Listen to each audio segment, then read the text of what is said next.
Sure. First of all, I want to thank everybody for taking time to join us today for this virtual briefing with Dr. Teri Wahlig, who is the CEO at ChildServe. She's going to tell us a little bit more about ChildServe here momentarily. I wanted to tell you first a little bit more about Dr. Wahlig, who is a wonderful, wonderful leader and someone I am very pleased to know. So she has been a great partner with us at the Greater Des Moines Partnership.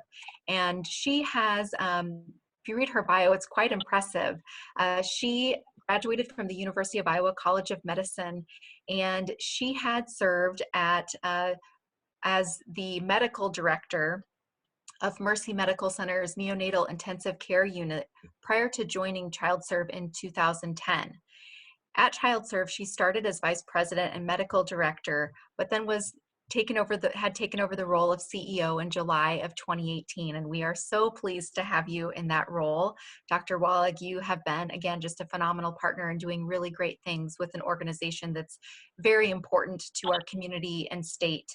So with that, would love for you to tell us first a little bit more about ChildServe and then get into the presentation. For those of you that have questions that you would like to ask, please submit through the chat function, which is available here via Zoom. So with that, Dr. Wahlig. Okay, well, thank you so much, Tiffany, and thank you to the Des Moines Partnership. Now my screen is not forwarding. Well, while Emily's getting us set up, I just wanted to introduce ChildServe a little bit to those who don't know. We are a large nonprofit. Been in the community almost 90 years. We serve children with special health care needs. We have 3 locations, and we serve children in the Des Moines area, primarily at our Johnston campus, in Ames and Iowa City. We're serving about 4,600 children a year, children of all ages and abilities. So it's been quite an ordeal, just like you are going through. We're also trying to adapt to the coronavirus pandemic. And we've had to make quite a few adaptations and changes to what we're doing, and I'm happy to share those with you today.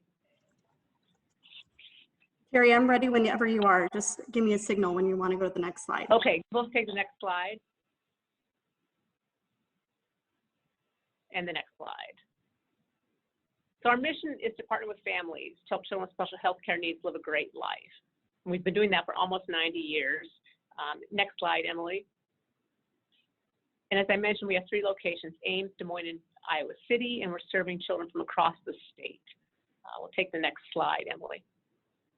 I thought it would be nice to start with putting a face to coronavirus.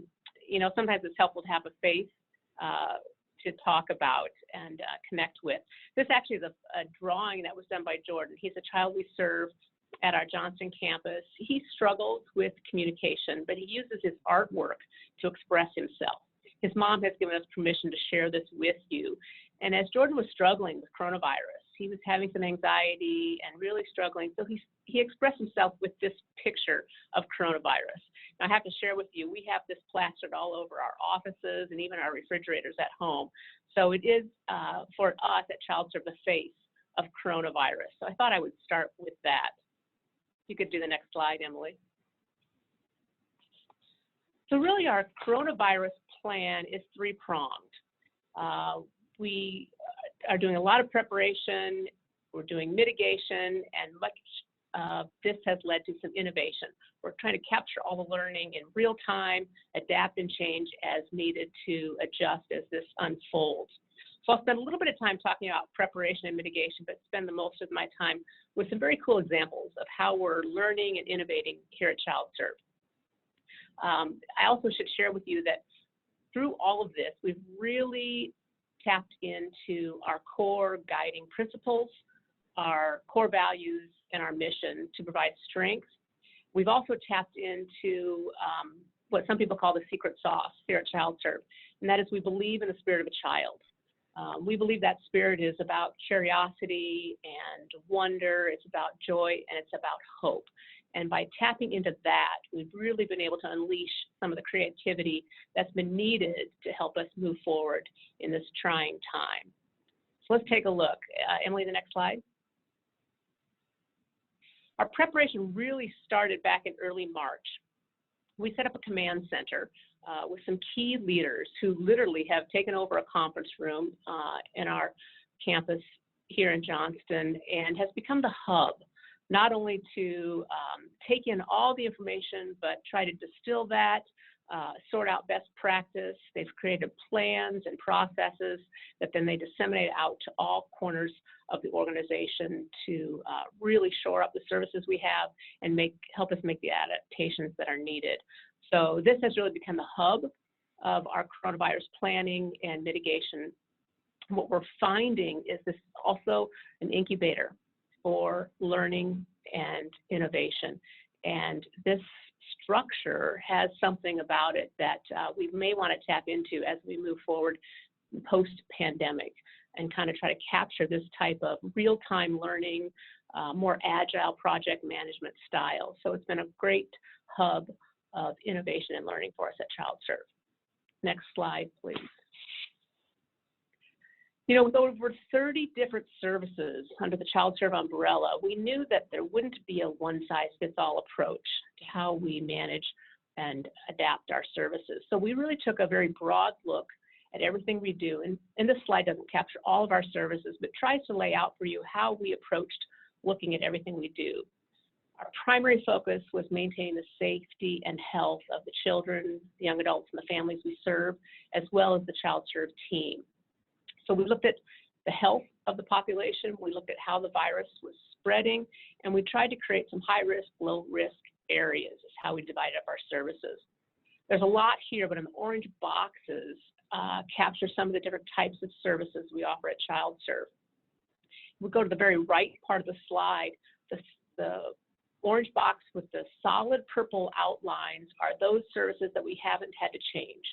For example, case management on the far right side. On the far left side, our inpatient units and our group homes.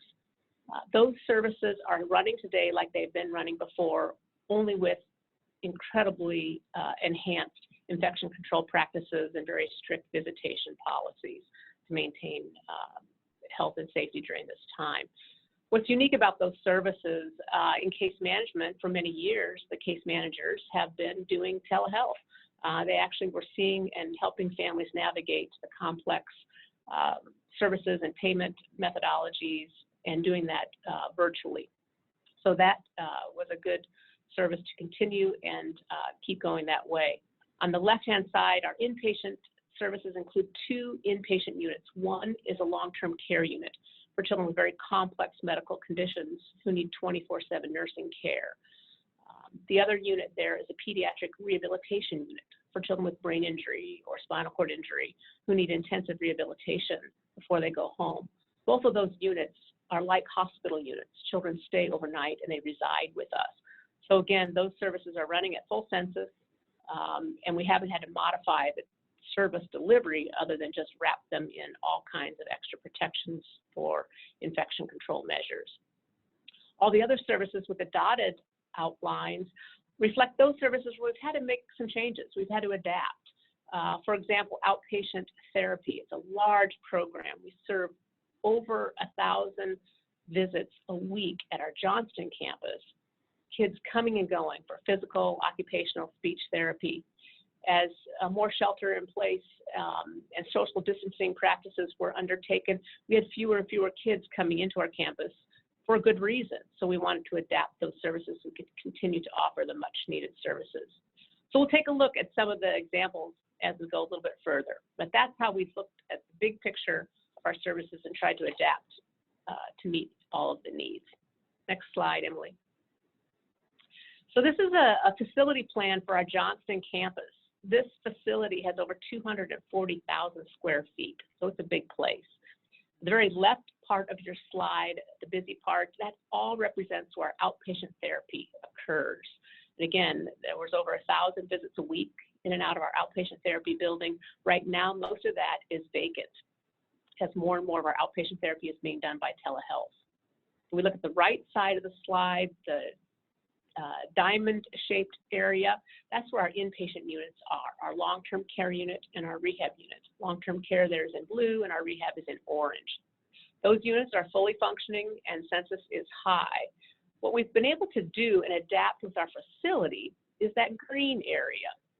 That was a vacant part of our campus. We had moved some team members off that part of the campus earlier this year, and so this part was vacant. What we have done is we've set up an overfill unit on that part of the campus. So we completely redid that part of the campus in about 3 days and created a step-down unit or an overfill unit so we can have children in private rooms throughout that part of the building. So it's allowed us to space out children, provide more isolation and infection control measures for the children who are on a long-term care unit. So we never dreamed we'd be doing that with that part of our building, but in fact we needed to adapt and change our facility as well.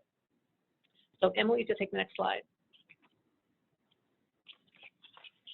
Another big piece of what we've undertaken is communication. I've learned that in times of uncertainty and change, communication becomes more important than ever. So we have all levels and layers of communication reaching many, many different audiences. But what we've also found with our communication, and we were chatting about this before the presentation started, is with all this virtual communication, Zoom meetings, FaceTime, and whatnot, we're actually communicating more frequently in larger groups with more people. Traditionally, our communication pattern internally was a little bit more traditional and hierarchical, from the top down, mostly through a series of councils and teams. This was how we got information disseminated out to the front lines. What we're doing now is much more networked. We're communicating more frequently and more often electronically with people at all levels of the organization. This not only improves the speed with which information gets out, but it's also enhanced our two-way communication back and forth. So we're learning from the front lines on a day-to-day basis, and sometimes an hour-to-hour basis. We're more able to adapt and change because that information is coming in a more timely fashion. So I really hope we don't ever go back to some of our more traditional communication patterns, but continue to keep this networked communication. Next slide, please. One other really nice feature, we've had this Pediatric Collaborative. We established it about 2 years ago. It includes members from Blank Children's, Mercy One Children's, University of Iowa Stead Family Children's, and ChildServe. We came together about 2 years ago to try to have a collective voice for pediatric providers in the state.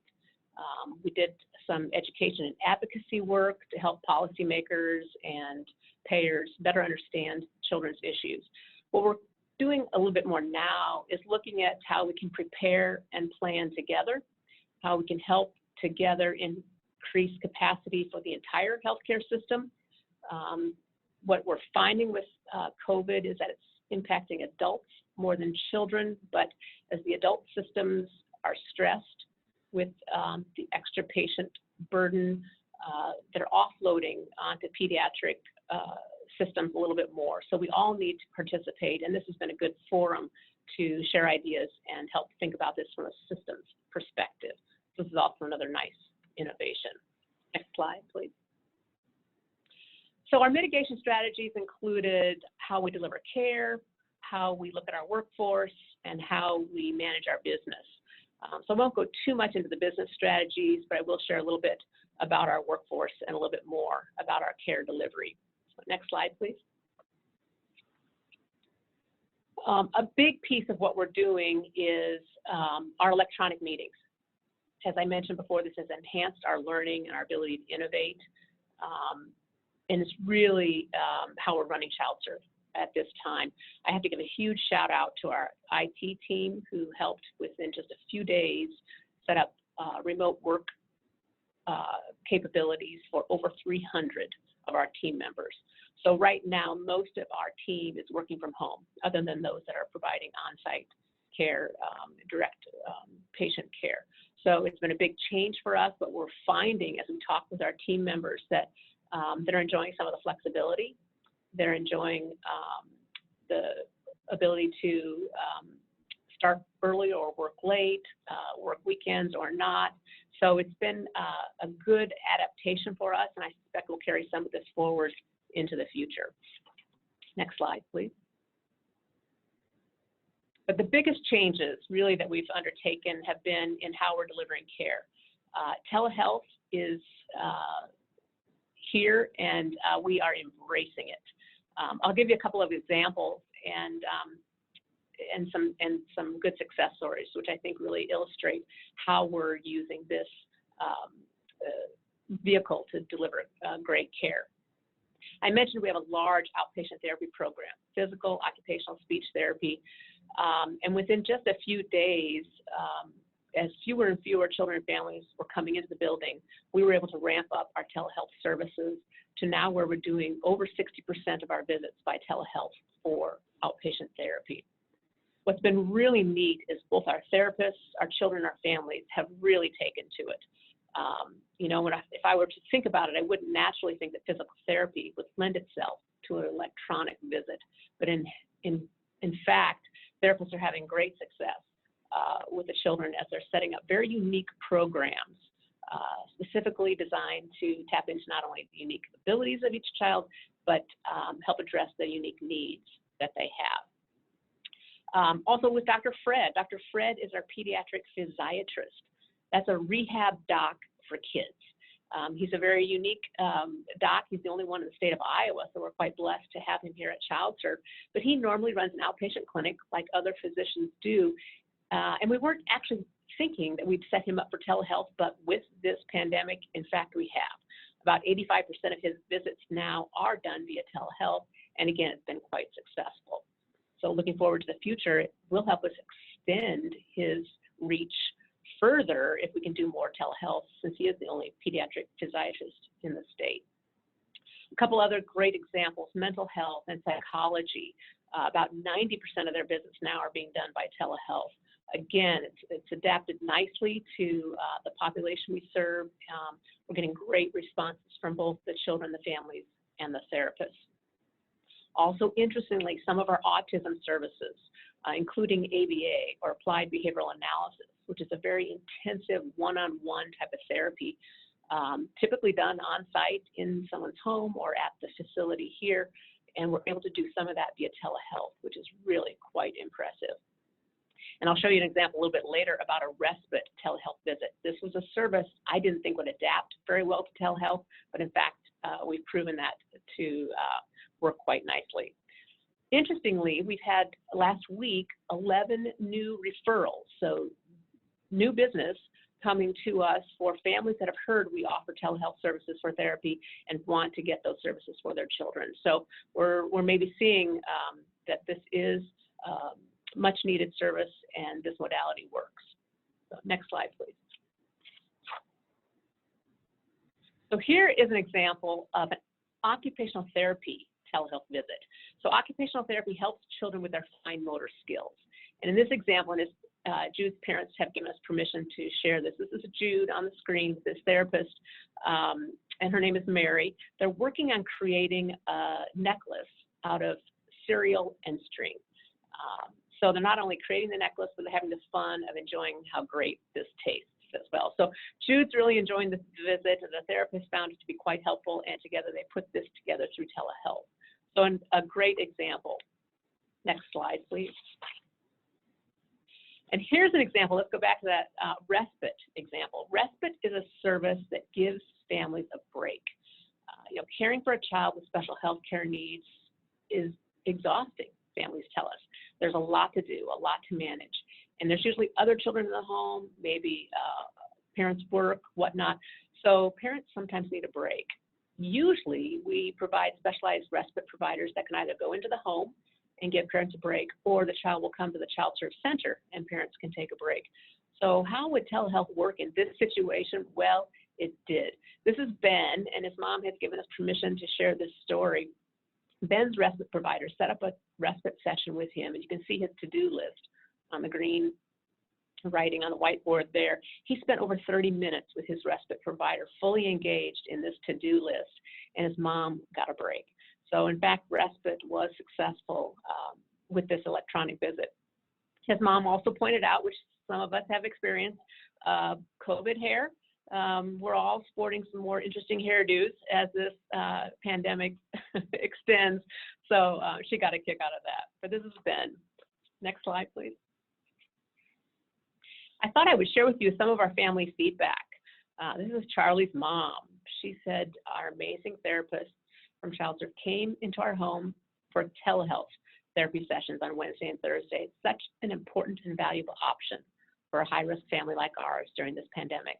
The benefit of having our therapist in our home has already produced some pretty impressive results. There is power in coaching the families in their home environments. I think she taps into an interesting piece. The families are sometimes involved in these sessions in a way that's different, and that's also helpful. Next slide. And this from one of our therapists. And this is a very new therapist who said that they were able to help find activities at his home that he could calm his body and help him feel relaxed in this first session. His mom was so thankful that he finally had something that would help calm him, and he hadn't found anything that had worked so far. It was also helpful for me as a therapist to be able to see exactly how their home was set up and what resources they had. So therapists are working from their homes, but are able to go into the children's homes and really carry out some great therapy sessions. Next slide.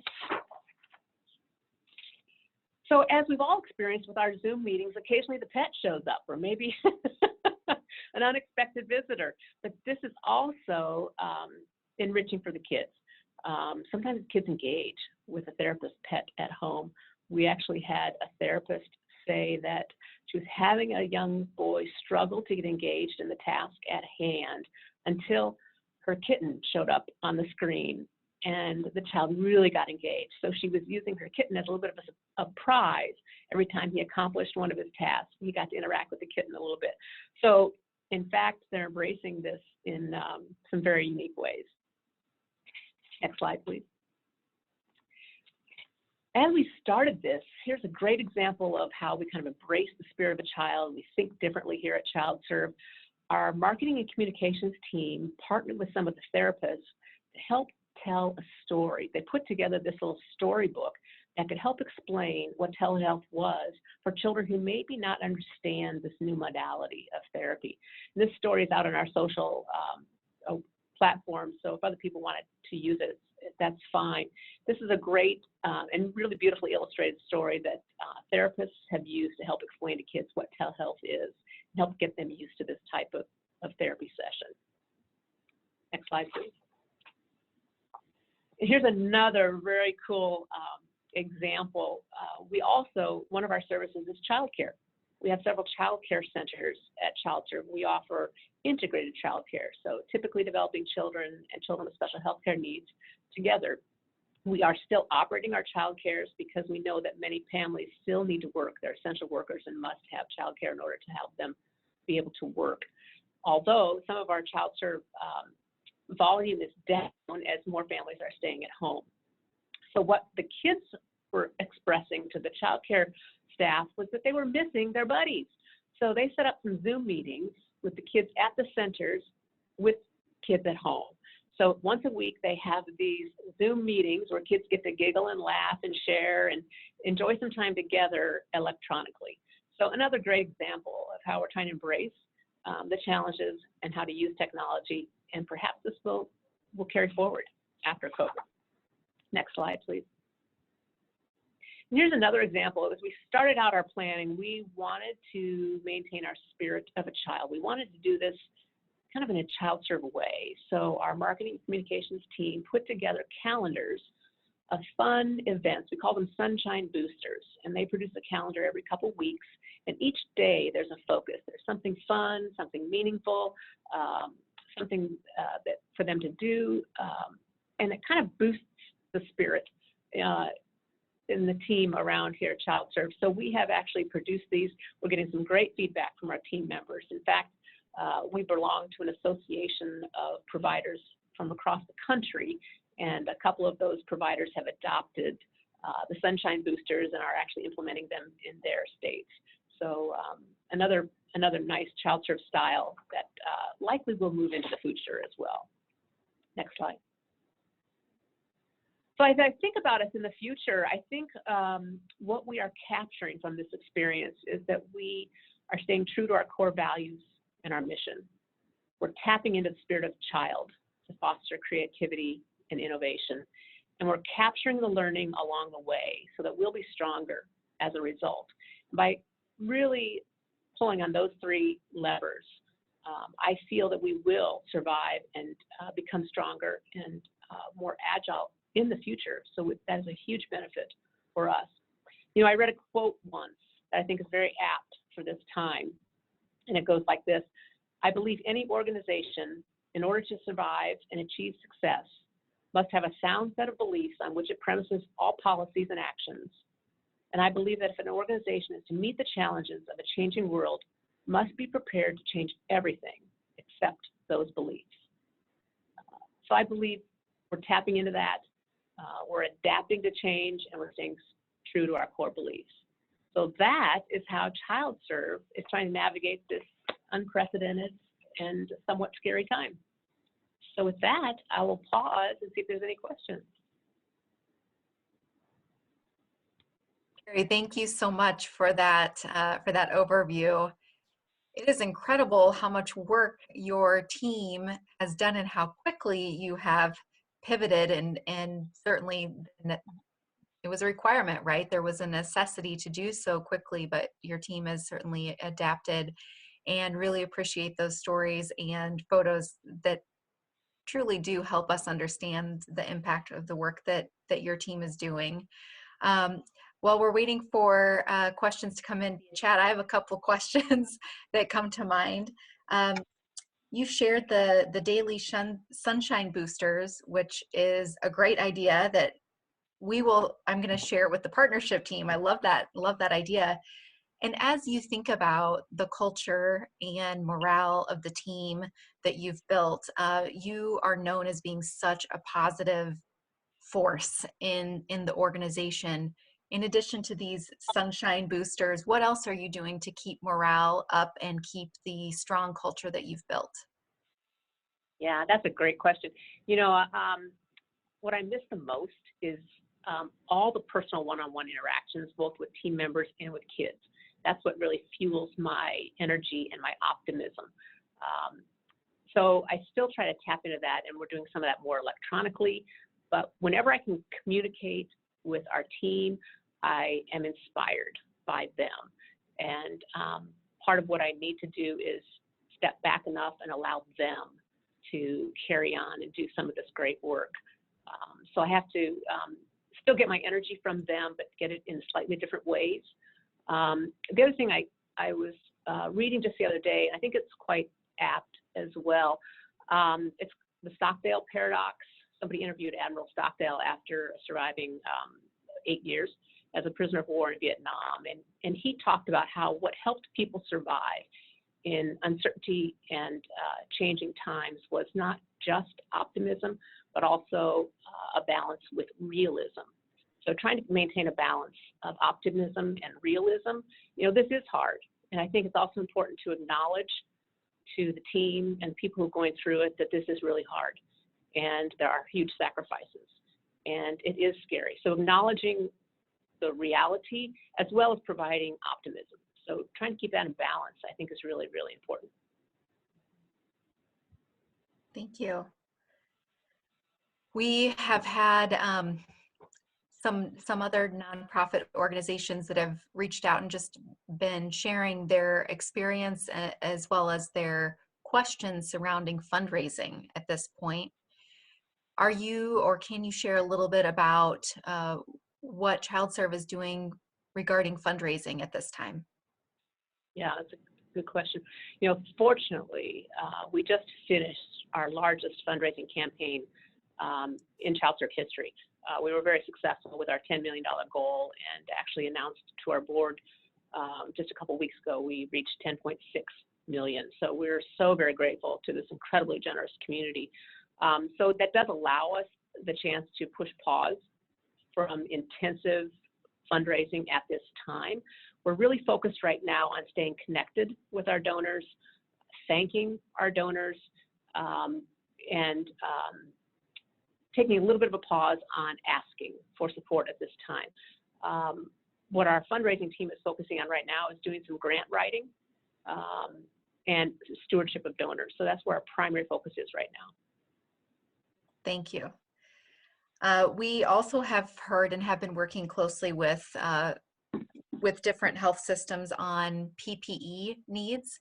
Can you touch on if ChildServe has those sorts of needs, and if so, how we can be helpful to you?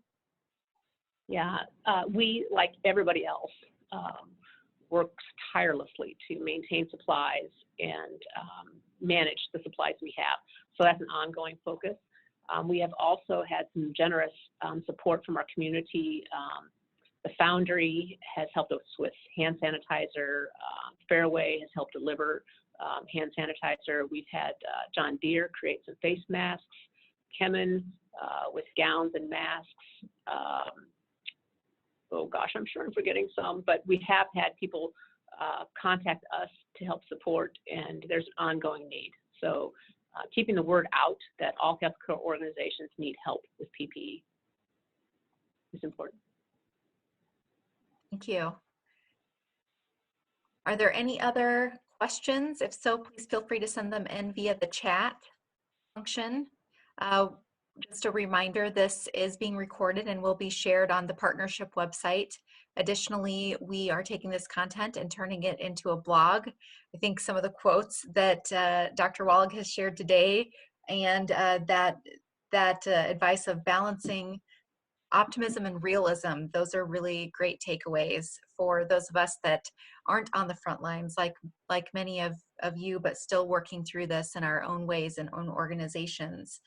You've certainly provided a lot of perspective and really valuable information, Dr. Wahlig. Appreciate all you and your team are continuing to do for this community and for the state. With that, would offer you the opportunity for any closing comments. Well, I think the Des Moines partnership, I think also your efforts around Des Moines Strong and supporting our community are just incredible and so very needed at this time. Also sharing information is very, very important. We're getting inundated with information, so having some trusted partners help us distill some of that is very, very important. So I think helping us stay connected is really, really important. A lot of us are undergoing the same type of stress, and the connection helps. So thank you. Thank you.